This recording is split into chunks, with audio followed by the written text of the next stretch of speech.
In the afternoon of the second day, as we were skirting the frayed edge of Angle Bay, the weather abruptly changed. A low pressure front was pushing in from the Atlantic, and we were soon caught in its trawl nets of rain.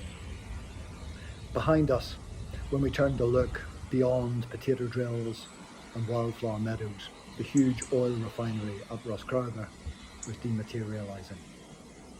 In a few minutes, the rain had erased its chimneys and distillation columns, storage tanks and miles of metal piping, leaving only a grey afterimage, like the ghost of an industry that refuses to die. We set out to walk the coastline of Milford Haven, the least picturesque stretch of the Pembrokeshire coast path in the dog days of summer 2025. Located in the far southwest of Wales, Milford Haven is one of Europe's finest natural harbours, a ria or drowned river valley with deep channels and many sheltered bays or inlets. Henry VII landed here at Mill Bay in 1485 on his way to the Battle of Bosworth, and William Shakespeare's Cymbeline is partly set in Milford Haven. For centuries, this waterway was a hub for the Pembrokeshire fishing industry, including a group of Nantucket whalers who arrived in the late 18th century.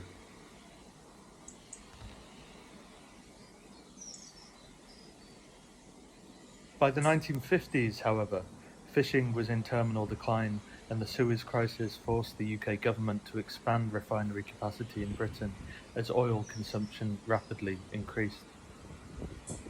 By 1960, Esso and BP had both arrived on the shores of the haven, constructing vast jetties, pipelines and tank farms, as well as a large refinery at South Hook.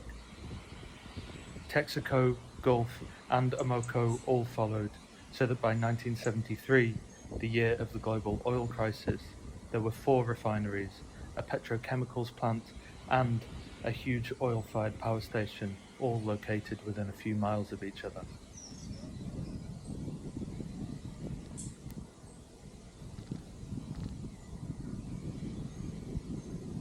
During the 21st century, Milford Haven has undergone a further transformation. 3 of the refineries closed during the 1980s and 90s. BP shut its ocean terminal, and Pembroke Power Station was demolished in the year 2000.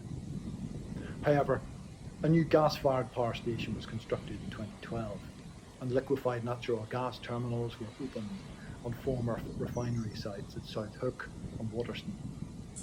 A 197-mile pipeline carries gas from Milford Haven to Turley in Gloucestershire, where it joins the national gas network.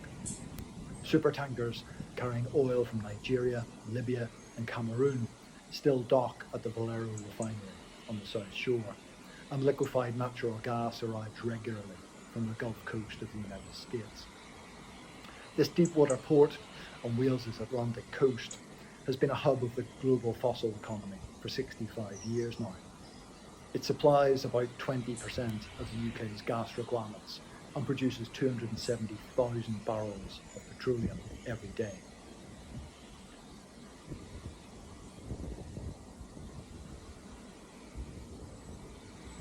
The coastline of Milford Haven is a dissonant landscape, in the sense that it is characterised by conflicts and disharmony encompassing elements that don't seem to belong together.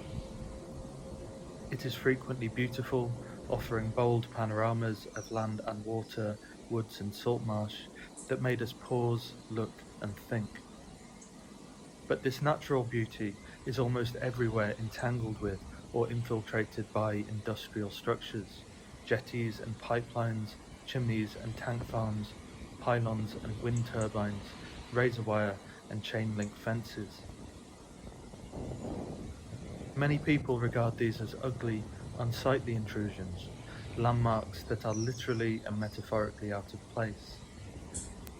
Mike Goldsmith notes that dissonance is psychologically disturbing, but without it, music would be intolerably bland. Similarly, for us, the dissonant character of this landscape is what makes it both interesting and unsettling.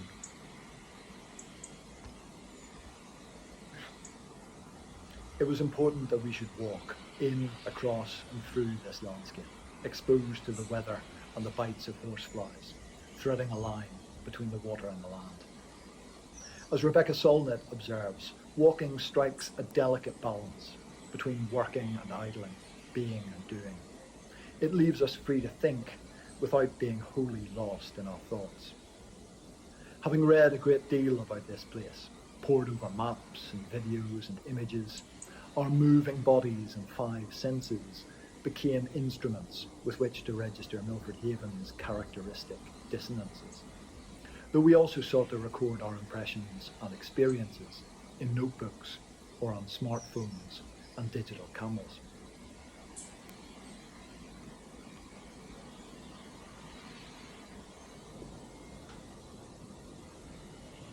On the north shore of the Haven, there are 2 points where the coast path crosses above the pipelines, and another a few miles further on, where walkers must descend to the sandy beach and pass under pipes carrying liquefied gas from tankers moored half a mile out in the waterway. These crossings seem freighted with significance and, at the same time, oddly mundane. They brought us within a few meters of thousands of gallons of fossil fuels flowing above or below us, but out of sight, concealed in sleek white or grey pipes running in neat parallel lines like train tracks.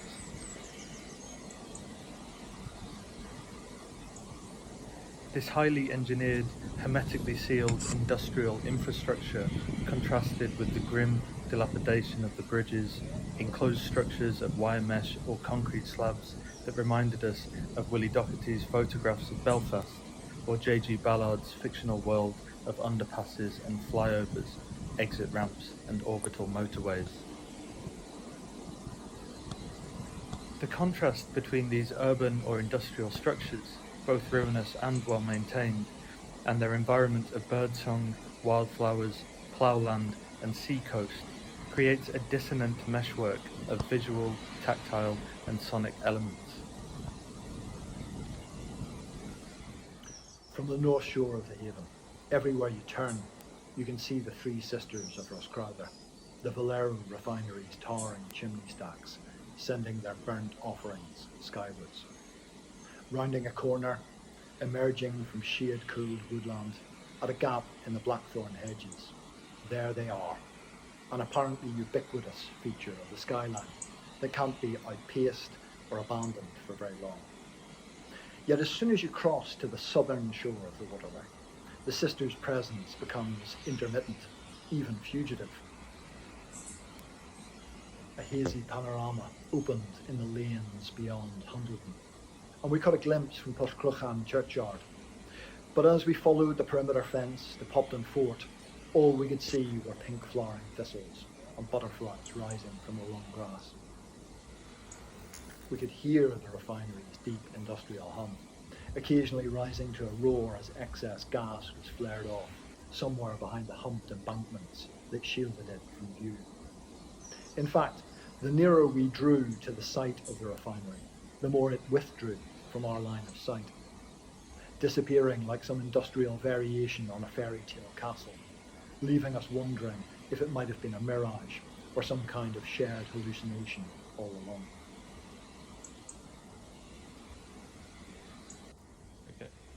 At Porthcrochan, on the south shore, nothing remains but the 14th century church of St Mary and a marsh where wild celery grows. The dwellings are all empty and open to the sky, full of briars and saplings, sometimes little more than a pile of mossy stones. In his poem about this place, published almost 50 years ago, Tony Curtis writes, "The old rectory has gone, scraped flat for a Texaco car park, abandoned after 6 months. Now outbuildings enclose a grassy space, an ache of absence. Down the rutted lane to the bay, from the narrow stone bridge inland, the refinery spreads its shining tentacles, its waste burner roaring, glowing through the day."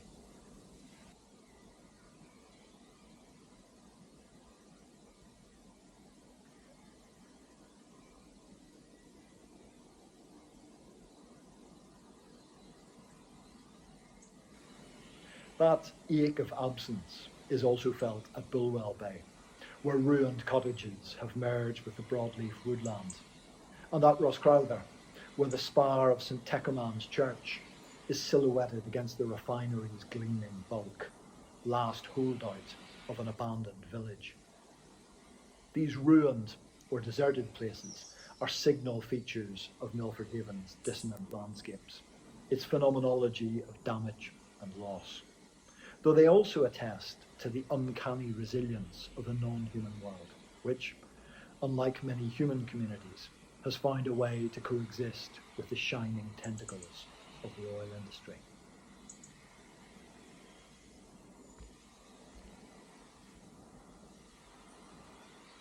Space, writes Maurice Merleau-Ponty, is not simply the setting for things, but the universal power enabling them to be connected. Our walk along the coastline of Milford Haven was a way of making such connections through the motion of our bodies in space and the wanderings of our thoughts and conversation. Most immediately, this meant tuning in to the discordant entanglement of industrial, rural, picturesque, and brutalist elements that compose this landscape of power.